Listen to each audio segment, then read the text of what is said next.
Hello, welcome back, and thank you for joining this new episode of Frame by Frame, Nikon's special podcast from the heart of Xposure here at Expo Sharjah. This is Dr. Ali Muhammad, and I am very happy to be joined by Guchran Rubra, not only a renowned wildlife photographer with a special style that I personally admire a lot, but also, one way or another, a native child of the amazing Kenya, the place where most of us go for wildlife photography. Gooch, I'm going to call you from now on. Thank you. Yes. Just to make it easier for myself. Yeah, good for you. Thank you very much for being with me here today. Welcome. Thank you very much for inviting me. Thank you. Some of the audience might ask themselves if the gentleman is obviously originally from India, how is he a natively born Kenyan? So my granddad is the one who moved from India to Kenya, and the rest of our generations are all Kenyan. Yeah. Which is very interesting. It's a beautiful place to live. I went there 2 times to Masai Mara. It's, as a wildlife photographer, it's the best place in the world. I mean, a lot of people, everywhere I've been at the moment, everyone's like, "Ooh, why don't you come and travel to this country? And why don't you travel to that?" And I was like, have you seen what's at my doorstep? Why do I need to go anywhere else when I can wake up on a Saturday morning, go and get these crazy wildlife shots, and then come back on Sunday afternoon and then be back at work on Monday? So I don't see the reason I need to go elsewhere. But At least not for wildlife photography. Exactly. I mean, I did go to Iceland for landscape of course. photography, but no matter what I do, I still find that connection, that whole being, that feeling of being in the right place, and the whole connection comes and then the shot comes. That's what happens in Kenya. I mean, no offense to the Northern Lights, they are really beautiful, but that's not something you can live every day. True. Being True. in the wild is something I can, at least I'm speaking for myself, I can live there every day. It's still hard.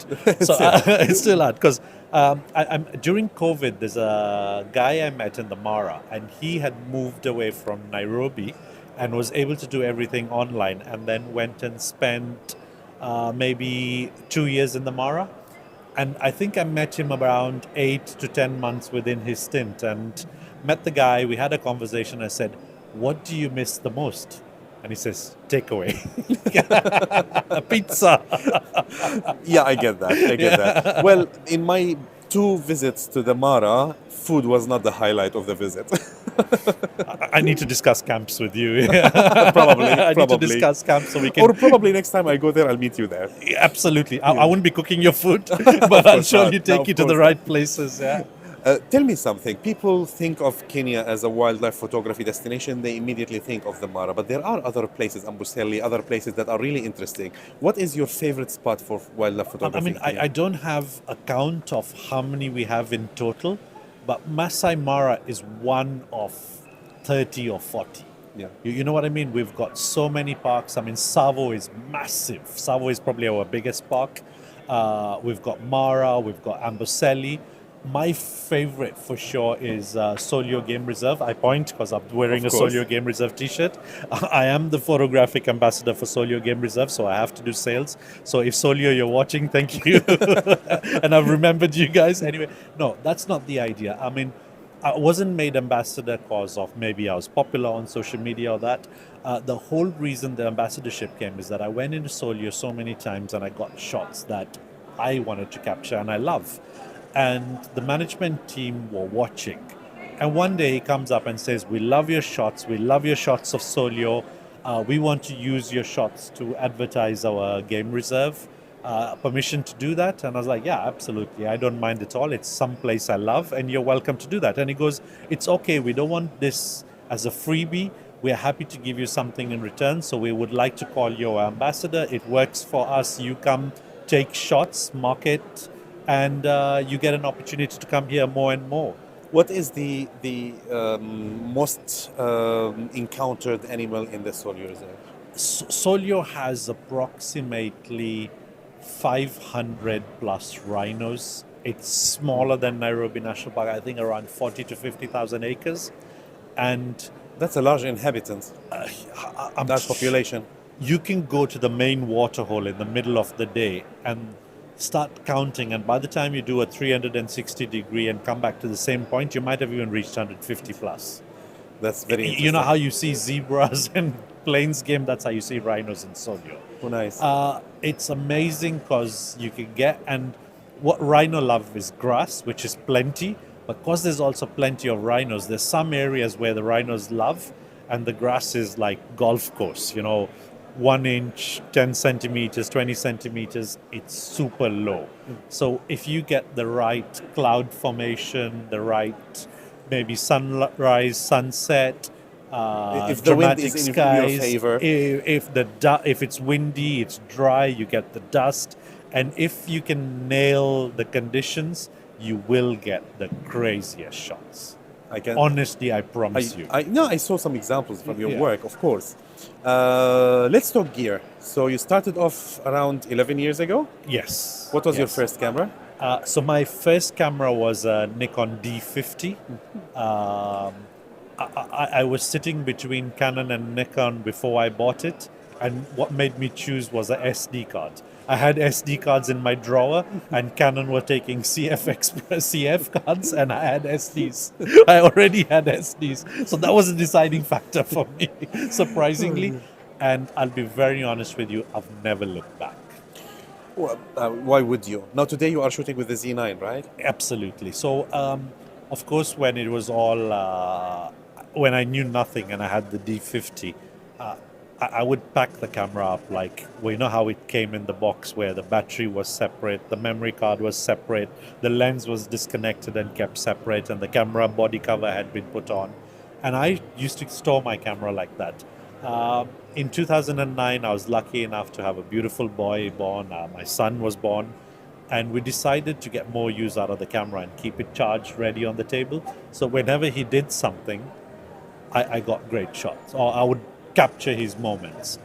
And that sort of stuff taught me a lot about compositions. So hint, hint, guys, I'm saying, you want to be a good photographer, have babies. Well, that's not a costly decision at all. Cheap, really cheap. Don't worry about it. And then I'm still paying the bills. Yeah. I remember you told me something about winning a Nikon competition somewhere. Sometime That's right. So I was in the UK at that point. I always loved wildlife. I never, I moved from Kenya in a very tough economic time, and I went back to the UK. So I studied in the UK, came to Kenya, wanted to carry on my life in Kenya like everybody does who loves home. And we had really tough economic times. So we moved to the UK, and I missed nature. I really, really missed nature. But it was okay. We carried on. At that point, you're trying to build a life. Money is important. So if I remember my 10 years in the UK, I remember work, and work. Of course. Yeah, and I don't remember anything else about it. But in 2012, I got the opportunity to come back to Kenya for work. And along with that, I went to a photo expo in Birmingham, and I went and found deals on lenses and stuff. So I came back with a bit of equipment, telephoto lens, what I thought was the best at that point. I wouldn't call the brand out, yeah, but it wasn't a Nikon.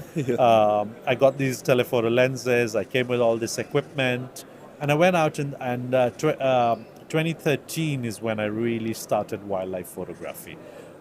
Slowly by slowly, the first 2-3 years were all about going out, laughing, having fun, and maybe around 4 or 5 years ago, it started coming together. The shots seemed to be working.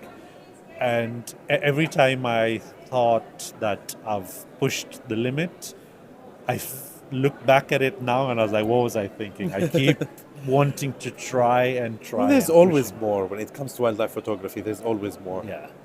There's always the challenge of, like, if you are a portrait photographer, you can talk to your subject and tell them what you want. If you are a cityscape or landscape photographer, you're photographing inanimate objects, so you move, you do everything. But with wildlife photography, you're actually photographing a creature that is afraid of you, who doesn't want you intruding in their lives.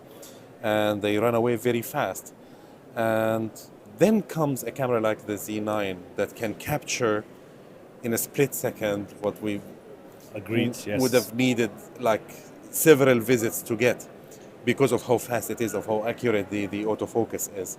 How did working with a camera as capable as the Z9 change your style in photography? Now I talk less to the animals. No, only I joking. don't try to Yeah. As they move to the left, to come possess on. them. So I'm still talking to the animals. Yeah, but I mean, I was shooting the. I got a D4. I was shooting the D4. I got a D4S. I got a D5. I got a D6, but when I got a Z9, the jump from mirror to mirrorless, game changer. You know, just being able to see your edit, your composition was always there, but being able to see what your final product is before you've taken a shot is phenomenal. Yeah, and then initially I was a bit skeptic about mirrorless. Of course. I had a Z7. Nikon gave me a pre-production Z7 to go and test. I wasn't sure. It was a Z7 at that point. Then the Z7 production came out, which I bought, and I thought it's small, it's compact. I could probably use this for my boxes, my remote photography, and it was sweet. But I never used it on my eye. I never felt comfortable with it. And then the Z9 came out and changed my game. The first version of the Z9, the focus was good, but I still felt the D6 was better. And then the first update came, the second update came, the third update came, and all the updates have come.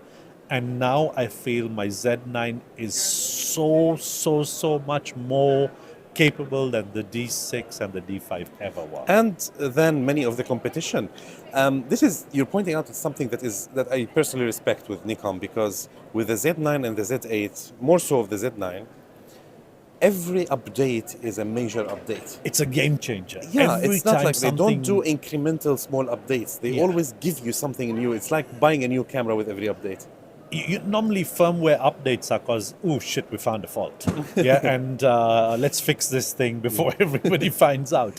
But what's so amazing about the Nikon updates has been is, yeah, maybe there were some faults that they found that they fixed, but then they come up with this crazy 3D focus and tracking birds and eye tracking animals, and now we've got auto capture. Yeah. I mean, I didn't know about auto capture until I turned up here and I was like, what the hell's going on? Why does this camera keep shooting? And they said, oh, look at this auto capture thing and we can get something going here.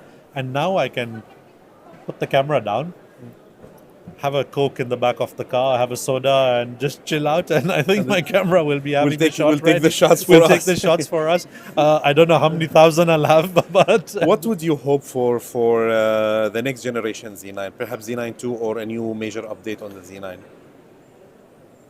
as a photographer, I have more than everything already in that camera. I can hope for a lot of things, but at the end of the day, we all know that what you capture is not what the camera is doing, it's what the eye or the brain is doing behind the scenes. So it's always going to be down to you as the photographer to capture that shot. But I mean, the camera is so fast. Everything is so... Let me tell you a story before I go too deep into that.